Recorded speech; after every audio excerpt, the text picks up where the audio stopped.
Sündinud võimsa kuningliku vereliini liikmena, keda vaevas sugulastevaheline abielu, oli Margareeta Theresa algusest peale hukule määratud. Vaid 15-aastaselt saadeti ta abielluma omaenda onuga ning temast sai Püha Rooma keisrinna, kuid ta hääbus haiguste, depressiooni ja lõputute raseduste tõttu. Liitu minuga, kui uurime tema lugu. Infanta Margarita Theresa või inglise keeles Margaret Theresa sündis Madridi kuninglikus Alcazari palees 12. juulil 1651. Tema isa oli kuningas Felipe IV. Ta oli olnud Hispaania valitseja alates 1621 aastast, pärast seda, kui ta tõusis troonile vaid 15-aastaselt. Felipe oli tuntud kui Replaneta, mis tähendab planeedi kuningat. See oli sellepärast, et Hispaania impeerium ulatus selleks ajaks üle kogu maailma, hõlmates suurema osa Kesk- ja Lõuna-Ameerikast, Kariibi mere suuremad saared, Filipiinid Aasias ja mõned väikesed alad Lääne-Aafrika rannikul. Margarete ema oli Mariana ehk Maria Anna Austriast, Ferdinand III Austria hertsogi ja Püha Rooma keisri tütar. Mõlemad tema vanemad olid sündinud võimsasse Habsburgide dünastiasse, mis pärineb Šveitsi ja Austria karmidest piirialadest keskajal. Aastate möödudes hakkasid Habsburgid vallutama suure osa Euroopast, kuid mitte peamiselt veriste sõdadega, sugugi mitte. Nad olid selgeks saanud, kuidas kasutada abielu võimuvahendina, luues liite, mis võimandasid neil haarata tohutuid impeeriume. 15. sajandi lõpuks pärisid nad Hispaania trooni, saades Euroopa kõige peatamatumaks jõuks, perekonnaks, kelle võimul polnud piire. Habsburgid polnud tuntud ainult oma tohutu impeeriumi poolest. Nad olid kurikuulsad oma ohtliku sugulastevahelise abielude kinnisidee poolest. Põlvkond põlvkonna järel abiellusid nad omaenda veresugulastega, sõlmides liite omaenda tervise arvelt. See väänatud traditsioon viis laastavate geneetiliste tagajärgedeni, mis nõrgestas nende dünastiat seestpoolt. Margaret Theresa vanemad polnud lihtsalt kaugemad sugulased. Nad olid teineteisele palju lähemal, kui keegi peaks olema. Tema isa oli perekonna Hispaania harust, ema aga Austria harust. Aga nende side oli palju sügavam, sest šokeeriva kuningliku sugulaste vahelise abielu näitena olid nad onu ja õetütar. Margarete vanemate häirivad lähedane veresugulus tuli oma hinnaga. Nende 5 lapsest suri 3 imikueas. Ellu jäid vaid 2 last, Margarete ja tema noorem vend Carlos, keda inglise keeles tuntakse kui Charles. Aga ellujäämine ei tähendanud pääsemist. Charles oli elav tõestus sugulastevahelise abielu õudustele. 20. eluaastates oli Charles enneaegselt vananenud, kiilaspäine ja teda vaevas groteskselt deformeerunud lõualuu. Tema vaim näis närbuvat sama kiiresti kui keha, ilmnesid varajase dementsuse tunnused. Kaasaegsed hakkasid teda hiljem kutsuma nõiutuks, kuna paljud uskusid, et tema füüsilised ja vaimsed probleemid olid nõiduse tagajärg. Tegelikult oli Margareti ja Charlesi sugulusaretuse koefitsient groteskselt kõrge. Mõned hinnangud viitavad sellele, et nad olid sama lähedalt sugulased kui õdede-vendade omavahelisest suhtest sündinud lapsed. Tänapäevani vaidlevad ajaloolased selle üle, kas Karli seisund oli puhtalt geneetiline, sajandite pikkuse kontrollimatu sugulastevahelise abiellumise traagiline tagajärg või midagi muud. Margaretil võis rohkem vedada, kuid ta polnud sellest siiski täiesti puutumata. Kuigi ta oli oma vennast palju tervem, kandis ta Habsburgide needust omal moel, nagu me näeme. Margaret kasvas üles kuningliku Alcazari palee hiilguses, luksuslikus maailmas, kus iga tema soovi täitis teenijate ja sulaste armee. Näiteks nautis infanta sageli maiustusi ja šokolaadi, mida ta pidi õukonna arstide eest varjama. Kuid selle luksuse all peitus Madridi õukonna lämmatav piiratus, kus iga liigutust, iga sõna, iga pilku määras vankumatu kuninglik etikett. Võimsa Habsburgide dünastia printsessina sai ta parima hariduse, mida raha ja võim võimandasid. Talle õpetati mitmeid keeli, sealhulgas saksa keelt, et paremini suhelda oma Habsburgides sugulastega Austria harust, ning natuke ladina keelt, mis oli teaduse ja Rooma katoliku kiriku püha keel. Kuid ükski haridus ei saanud teda ette valmistada saatuseks, mis teda ees ootas. kui Margareeta vanemaks sai, ei saanud ta enam eirata silmatorkavat vanusevahet oma vanemate vahel. Tema isa oli peaaegu 30 aastat vanem kui tema ema. Aga kui see detail teda häiris, ei näidanud ta seda kunagi välja. Vanusevahed kõrvale jättes jumandasid tema vanemad teda. Ta oli nende hinnaline kalliskivi, ainus tõeliselt terve laps, kelle nad olid saanud ja nad hellitasid teda. Oma õrnade näojoonte ja elava vaimuga võlus Margareet kõiki enda ümber. Ta oli nende väike ingel, hüüdnimi, mida nii pere kui sõbrad armastusega sosistasid. Võib-olla just sellepärast tellisid tema vanemad ühelt Euroopa suurimalt maalikunstnikult vapustava portree, et jäädvustada Margareet igaveseks, kui ta oli vaid 5-aastane. Portree, millest sai üks ajaloo kuulsamaid maale.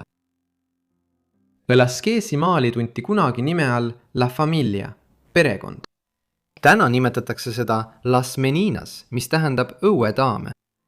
See on sobivam pealkiri, kuna see kujutab Margareeti eest hoolitsevaid mitmeid teenijaid, kes tema kleiti kohendavad. Paljude maalil kujutatud tegelaste seas paistab silma veel üks, Marie Barbola, kääbus kasvu õukondlane. Ajastul, mil tema seisundiga inimesi alandati sageli vaid aadli meelelahutuseks, tegi Velasquez midagi radikaalset. Selle asemel, et kujutada teda lihtsalt naljana, andis ta talle sügavuse, väärikuse ja läbitungiva pilgu, mis viitab keerukale sisemaailmale. Isegi Velasquez ise ilmub meistriteosesse vaikse vaatlejana Hispaania õukonna külluslikus, kuid jäigas maailmas.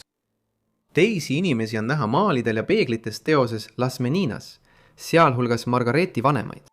Ja see polnud ka ainus kuulus maal Margaretist. Velasquez maalis printsessist tema nooruses koguni 5 portreed, jäädvustades tema ilu ja kuninglikku elegantsi. Tegelikult oli ta üks enim maalitud noori kogu varauusaegses Euroopas, kujundades oma võimu ja prestiisi kuvandit, kuigi see oli vastuolus kurva saatusega, mis teda ees ootas. Tänapäeva inimestele võib see tunduda raske mõista, kuid ajaks, mil Las Meninas maaliti 1656. aastal, kui Margarita oli vaid 5-aastane, käis Hispaania õukonnas juba elav arutelu selle üle, kellega ta abiellub. Kuningliku poliitika halastamatus maailmas ei olnud abielu kunagi seotud armastusega. Küsimus oli võimus. Emotsioonid ja isiklikud soovid ei tähendanud midagi, kui kaalul olid dünastiad. Hispaania kuninga tütrena polnud Margareta lihtsalt printsess. Ta oli tähtis malend Euroopa diplomaatia halastamatus mängus. Tema tulevik otsustati ammu enne, kui ta sellest üldse aru sai. Näiteks ühel hetkel tehti ettepanek, et ta võiks abielluda Inglise kuningliku perekonna Charles Stuartiga. Ta taastati Inglismaa troonil kui Inglismaa, Šotimaa ja Iirimaa kuningas Charles II aastal 1660, pärast seda, kui Inglismaa oli 1650-ndatel lühikest aega katsetanud vabariigina. Sellist abielu oleks kasutatud ebatõenäolise liidu loomiseks inglastega ajal, mil Prantsusmaa ja Hispaania olid kibedad rivaalid Lääne-Euroopa ülemvõimu pärast. Lõpuks abiellus Charles hoopis portugalanna Catarina Braganzaga aastal 1662. Läbi rääkimiste kokkuvarisemine Margareti ja Charles Stuarti abielu üle oli peamiselt tingitud kuningas Felipe vastuseisust. Selle asemel uskus ta, et tema tütar peaks abielluma Habsburgide perekonna Austria haru liikmega. Talle ei paistnud üldse muret tegevat, et see abielu süvendaks perekonna sugulusaretust. Lõppude lõpuks oli see lihtsalt viis, kuidas Habsburgid võimu enda käes hoidsid. Mis puudutab Margaretat, siis tal polnud oma saatuse üle mingit sõnaõigust. Kui Madrid ja Viin alustasid läbirääkimisi, ei olnud Margareta tõenäoliselt teadliki sellest, milliseid šokeerivaid tagajärgi see liit endaga kaasa toob. Ta oli alles 11-aastane, kui kuninglikus õukonnas teatati, et temast saab Habsburgide dünastia Leopoldi abikaasa. Nagu tema ema enne teda, oli ka Margareta nüüd määratud jätkama Habsburgide intsestlikku traditsiooni ning pidi abielluma väga lähedase sugulasega, mehega, kes oli ühtaegu tema onu ja tema esimene nõbu. Leopold oli tema ema noorem vend ning oli 1650. aastate lõpus järjestikku saanud Austria ertshertsogiks, Ungari, Horvaatia ja Böömi kuningaks ning Püha Rooma keisriks. Isegi varausaegses Euroopas olid teatud standardid selle kohta, millal laps oli piisavalt vana abiellumiseks. Margareete kihlus oma onuga 1663 aasta alguses, kuid teda peeti tol ajal abiellumiseks liiga nooreks. Selle asemel asus Margareete teele Madridist Viini alles 1666 aasta aprillis, mil ta oli lähenemas oma 15. sünnipäevale. Järgnes 6-kuuline reis ning Hispaania kuninglik seltskond jõudis Viini alles 1666 aasta detsembris. Pulmatseremoonia toimus mõned päevad hiljem, 12. detsembril. See oli suurejooneline sündmus, millest võtsid osa paljud Euroopa mõjukaimad kuninglikud isikud ja kõrged külalised ning mille korraldamisel ei hoitud millegi pealt kokku. Ja suurejoonelisus ei piirdunud sellega. Pidustused kestsid kogu 1667 aasta. Kuid selle hiilguse varjus arenes juba sünge saatus.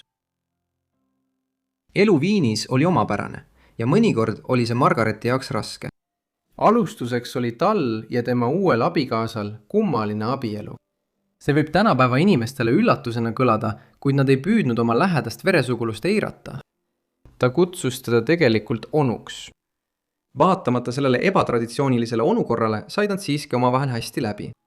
Neile meeldisid mõned samad tegevused, sealhulgas kunst ja muusika, ning Leopold tegi kõik endast oleneva, et Margaret tunneks end oma uues keskkonnas mugavalt. Samuti oli tavaline, et kuninglikud isikud nagu Margaret, kui nad lahkusid oma kodumaalt, et abielluda välismaa valitseja või printsiga, võtsid kaasa ka oma endise teenijaskonna liikmeid. Nii et tema ümber Viini õukonnas olid mõned tuttavad näod, kui ta oma uue eluga harjus. Võib-olla olid seal isegi mõned inimesed, kes olid olnud Madridis, kui Velázquez maalis teost Las Meninas palju aastaid varem.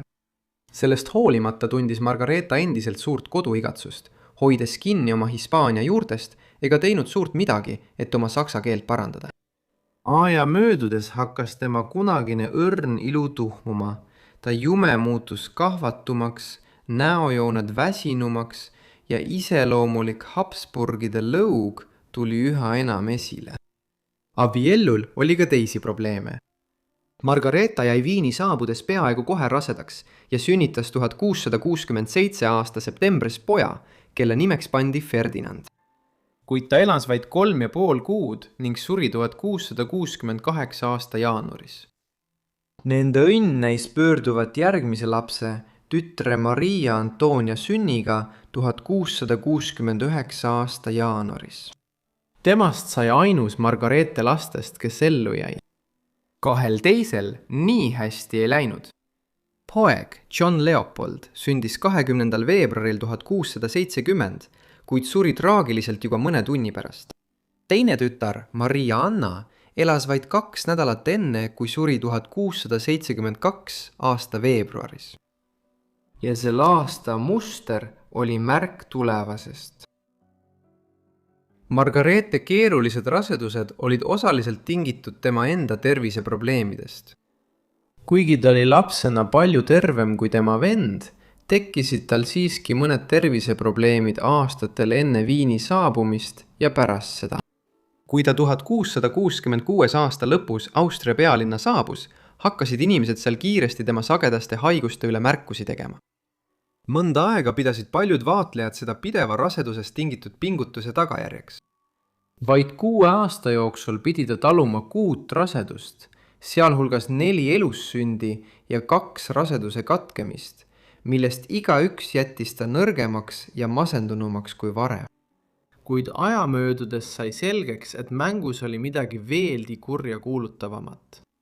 Margaret oli sageli sunnitud voodis olema isegi siis, kui ta ei olnud rase. Arstid diagnoosisid tal suurenenud kilpnäärme, kuid 17. sajandil sellele ravi ei olnud ja tema seisund ainult halvenes. Margareti jaoks läksid asjad tõeliselt allamäge 1673 aasta varakevadel. Tal oli 3 nädalat kestnud kõhuvaluhoog. Siis tekkis tal palavik. On olemas dokumendid, mille on kirjutanud välissaadikud Viini õukonnas sel ajal, mis näitavad, et paljud olid tõsiselt mures, et ta sureb. Märtsi alguseks oli tal hingamisraskusi ja 10. märtsil kutsuti kohale pihiisa, et kuulata tema viimast pihtimist ja anda talle sakramenti. Vaid 2 päeva hiljem, 12. märtsil, suri Margareeta kõigest 21-aastaselt. Lahkamine paljastas südantlõhestava tõe. Surma hetkel ootas ta veel üht poega. Tema elu, mis lõppes traagiliselt vara, sai otsa Viini keisarlikus krüptis, kuhu ta maeti. Erzherzoginna ja Püha Rooma keisrinna surm tõi Austria õukonnast kaasa pika leinaperioodi. Matusetalitused kestsid nädalaid, ulatudes aprillikuusse. Leopold oli oma naise enneaegse surma tõttu laastatud, kuid see ei takistanud teda aasta lõpuks uuesti abiellumast. Tema uus naine oli erzherzoginna Claudia Felicitas Austriast, Habsburgide Tirooli haruliige. Aga Leopoldi jaoks polnud see abielu seotud armastusega, vaid ellujäämisega. Dünastiline mäng pidi jätkuma ja hädasti oli vaja rohkem järeltulijaid, eelistatavalt meessoost, et tagada Habsburgide valitsusaja kestmine. Pärast Margareete surma läksid tema õigused Hispaania troonile üle tema ainsale ellujäänud tütrele, Maria Antoniatale. Kui Maria Antonia ise suri 1692 aastal, päris tema õigused tema ainus ellujäänud poeg, Baieri prints Joosef Ferdinand. Siiski, Joseph Ferdinandi enneaegne surm 1699 aastal koos kuningas Carlos II suutmatusega troonipärijat saada vallandasid troonipärimiskriisi. See paiskas Hispaania ja kogu Euroopa jõhkra sõja keerisesse, mis kestis peaaegu 15 aastat. Kriis, mida oleks ehk saanud vältida, kui Habsburgid poleks oma sugulaste vaheliste abielude tõttu end seestpoolt hävitanud. Suur tänu kõigile, et vaatasite seda videot Hispaania Margareeta Teresast. Loodan, et leidsite selle huvitavaks. Andke mulle kommentaarides teada, mida te sellest videost arvasite, ja kui teil on veel ettepanekuid, siis andke neist samuti kommentaarides teada. Igatahes loodan, et olete minu kanalit tellinud ja teavitusmärguanded sisse lülitanud, et saaksite kõik minu videod kohe, kui need üles laen.